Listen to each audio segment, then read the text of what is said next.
Dugout News YouTube channel is what you're watching. Welcome aboard once again. Now, got some new news for you concerning Jovan, Sugarhill, Tyson Fury, and Oleksandr Usyk. Tyson Fury's lead trainer, Sugarhill Steward Jovan, is still defensive about Tyson Fury's recent loss to Oleksandr Usyk as they prepare for their rematch on December 21st in Riyadh, Saudi Arabia. And he isn't that clear about why Tyson Fury lost. So Jovan Sugarhill blames the loss of Tyson Fury on Tyson Fury getting caught in the 9th round, which suggests that he's trying to kind of save his head and take away the blame from him, because usually when your fighter loses, especially on points, it's more of what his corner failed to tell him, and most especially because Tyson Fury did come out of that fight and said that he felt that he was winning that fight, most probably because his corner was telling him that you winning this fight, you should just keep it that way. You're winning it, something like that. So for Jovan to say that Tyson Fury lost because of being caught in that 9th round is trying to hide your head in the sand. And he's the captain of all, the head trainer, and he was giving out the instructions in that corner, barking at the fighter, trying to tell him to do this and that, and for him to say that it was only that being caught in that 9th round that caused the loss is hiding his head in the sun.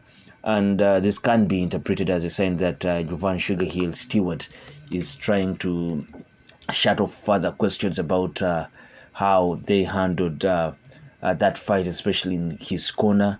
There have been questions of why there were many voices coming out of that corner. There was Big John Fury, the father to Tyson Fury. There was Andy Lee, another traveler, gypsy.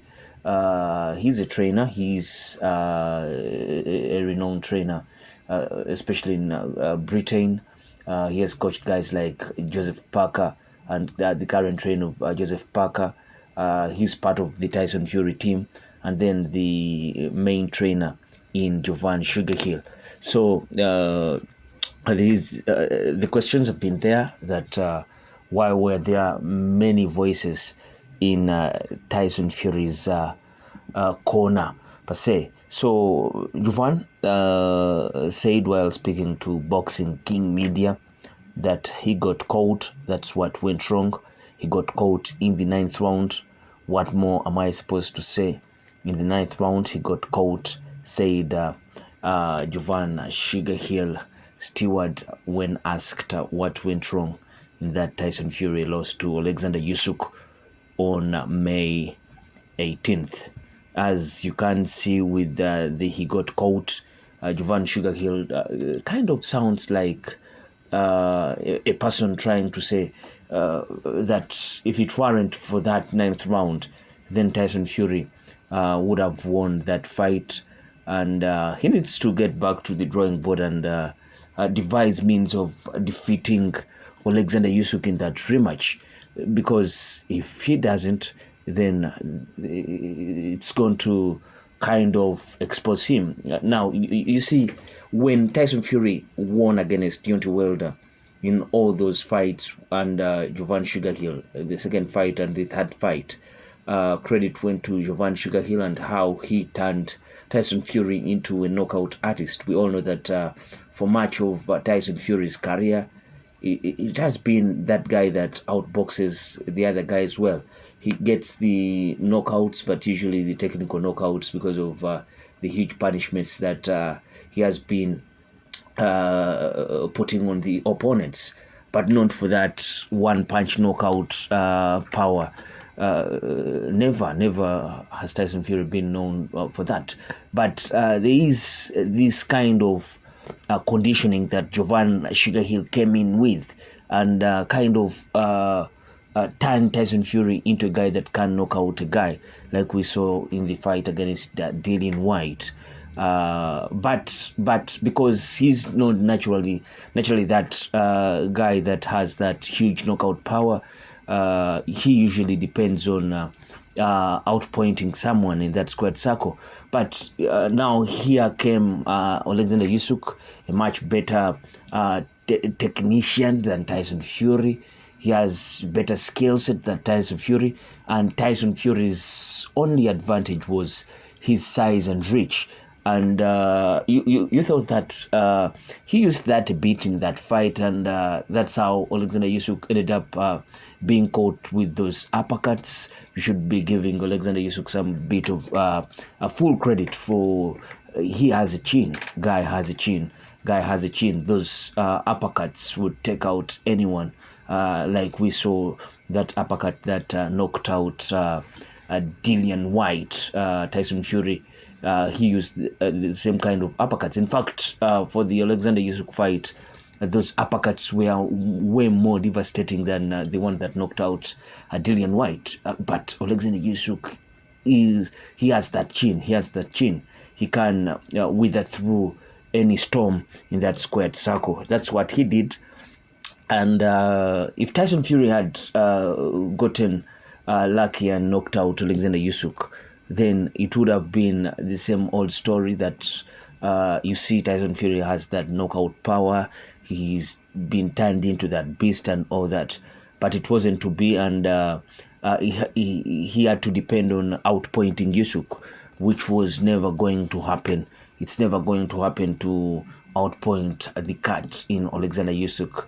He's way much gifted in that squared circle than almost all the current boxers. You can argue that very few can get the decision against Usyk if you go all the 12 rounds. Very few boxers across the board, across the weight classes. And that is what Tyson Fury tried to do. We all know that he feels that he has the knockout power going into that rematch. But it's a bit tricky when you try to go for the knockout against a guy like Usyk. You're going to fall in so many. You're going to fall for so many traps that Usyk is setting up, and he's a guy that will set up traps, will keep on trying to get to somewhere, and he keeps on the punishment consistently in that one spot. And he breaks you down mentally, psychologically, and physically, and eventually he will knock you out. Because Tyson Fury seems to be in that mold that I can only get that win when I go for the knockout. It's always very difficult to try to search for that knockout against a very technical operator like Oleksandr Usyk. But there is a lot that Jovan said. Jovan Sugarhill, he said it was a close fight already. Tyson Fury got caught and Usyk wins. What else is there to talk about? It's called a close fight. If it's a close fight, how can anybody in the world score it for one person or another?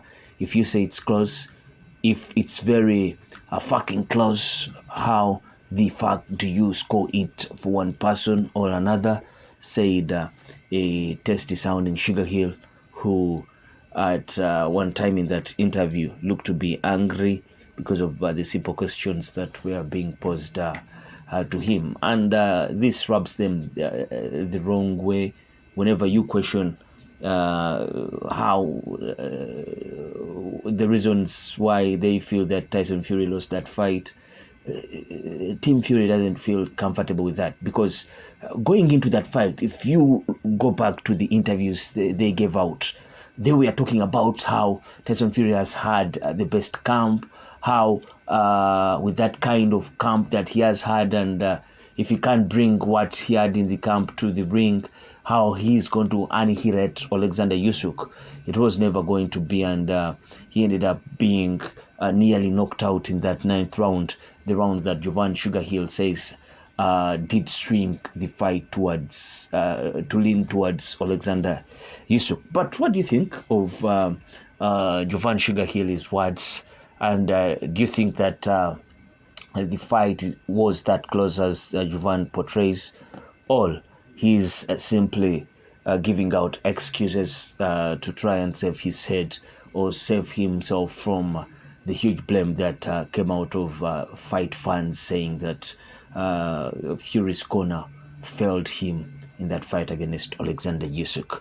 Place your comment in the comment section below. I sign out. Peace.